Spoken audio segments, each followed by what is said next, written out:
Salut, je m'appelle Rénal, bienvenue sur ma chaîne où tu trouveras des conseils et des défis pour repousser tes limites et te permettre d'évoluer. Alors avant de commencer, abonne-toi bordel! Si tu es là, c'est que le sujet t'intéresse. Tu es peut-être fumeur ou tout simplement curieux. Tu te dis peut-être qu'il suffit de volonté pour arrêter de fumer, que les patchs ne servent à rien et que tu as essayé d'autres techniques comme l'acupuncture, l'hypnose ou encore d'autres techniques obscures vaudou. Mais que rien de tout ça n'a fonctionné. Tu as perdu tout espoir et tu l'expliques dans un élan de fatalisme. Oui, il y a ceux qui sont capables d'arrêter et les autres qui sont condamnés à fumer jusqu'à la fin de leur vie et de mourir dans d'atroces souffrances. Ouais, parce que bon, après tout, faut bien mourir de quelque chose, hein. Et si je te disais qu'on ne t'avait peut-être pas tout dit, qu'il n'existe pas un moyen, mais plusieurs moyens efficaces pour arrêter de fumer. Alors si t'es chaud, reste avec moi. Ça va envoyer du lourd et à la fin, tu en sauras plus sur le comment et le pourquoi, car je vais te donner ce qu'il faut pour te mettre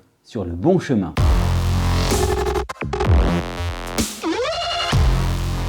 Déjà, est-ce que tu sais qu'il y a plusieurs dépendances? Bon, alors si tu sais pas ce que c'est qu'une addiction, je t'invite à aller voir ma vidéo sur le plaisir, je t'explique tout dedans. Il n'existe pas une, mais 3 dépendances indépendantes les unes des autres. La première, c'est la dépendance physique. Pour la cigarette, c'est le manque de nicotine qui va l'engendrer, car la nicotine est le produit psychoactif de la clope. C'est ça qui procure l'effet de manque accompagné de symptômes de sevrage, qui sont les mains moites, le cœur qui palpite, l'irritabilité, l'énervement, voilà, il peut avoir aussi les maux de tête et j'en passe. Et pour savoir si tu as une dépendance à la nicotine, je t'invite à faire un test qui s'appelle le test de Fagerström. Tu le trouveras en lien dans la description. La bonne nouvelle là-dedans, c'est que la dépendance à la nicotine, au final, c'est la plus simple à gérer. Ouais, parce qu'il existe des traitements substitution. Les patchs, les gommes, les pastilles, éventuellement les cigarettes. Alors à tous ceux qui pensent que les patchs ne servent à rien, c'est sans doute parce qu'ils n'ont pas une forte dépendance à la nicotine. Pour tous ceux qui ont une dépendance forte à la nicotine, les patchs sont quand même super utiles. Pour les plus barbares, on peut se sevrer de la nicotine à l'arrache. C'est 5 jours de souffrance, où l'irritabilité, l'énervement, les mains moites et le cœur qui palpite seront ton quotidien. Ah, ça serait tellement bien si on pouvait gérer la dépendance à la cigarette juste avec la dépendance à la nicotine, cette dépendance physique. Mais non. Le problème, c'est qu'il y en a 2 autres. Et la deuxième, c'est la dépendance psychologique. Cette dépendance est liée à ta gestion des émotions. Quand tu gères la colère, la tristesse, la joie, etc. etc. Par exemple, tu es au supermarché et là, il y a une petite dame là qui passe devant toi avec une baguette et un pack de lait. Et elle est lente, et genre très lente, alors que toi, tu as un énorme caddie. Tu vois, tu fais tes courses pour la semaine. Et là, elle est passée juste avec sa baguette et son pack de lait. Et elle est tellement lente que ça commence à te prendre la tête. Et là, elle paye avec des petites pièces. Et ça prend des plombes parce qu'elle n'arrive pas à chercher dans son putain de portefeuille. Et toi, tu as la tension qui monte, tu vois, tu commences à bouffer tes doigts, tu commences à te dire dans ta tête, mais bouge ton cul la vieille, hein? Et là, tu as l'envie de clope qui arrive. Tu la vois la cigarette, tu as envie de la fumer. Tu as tellement envie de la fumer que tu vas la démonter. Pas la vieille, hein, la clope. Et la petite vieille, quand elle est passée et qu'elle a payé, toi, ton caddie, tu vas le déglinguer parce que tu vas demander à ce que ça aille vite et tu vas faire ça en speed. Et quand tu vas sortir du supermarché, le premier réflexe que tu vas faire, c'est de t'allumer une clope. Mais genre, tu vas te l'allumer en mode vénère et tu vas la fumer en 2 secondes. Ouais. Et peut-être que même si tu étais bien vénère, tu vas en fumer une deuxième d'affilée. Si tu es dans ce cas-là, il y a fort à parier que ta cigarette te permet de gérer le trop-plein émotionnel. La bonne nouvelle, c'est qu'avant de fumer, tu savais déjà gérer tes émotions. Et qu'il est donc possible de revenir à l'état normal. L'état avant de fumer en fait. Tu peux commencer par essayer de faire de la relaxation, de la méditation ou juste des techniques de respiration.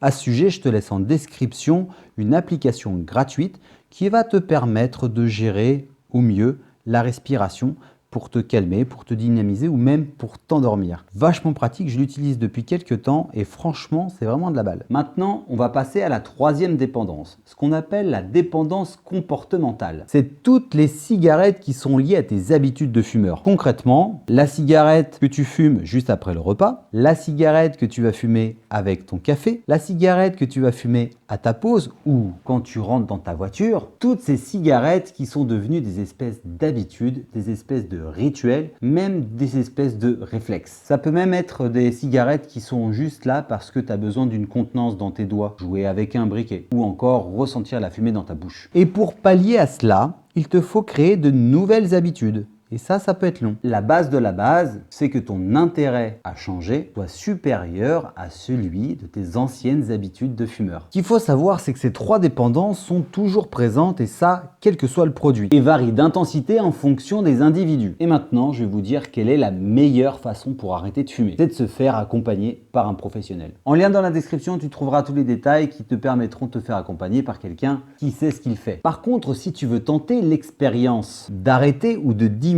tes consommations, je vais te donner un outil pratique sans sortir ma science. Ça pourrait te donner le chemin à suivre vers ta nouvelle motivation.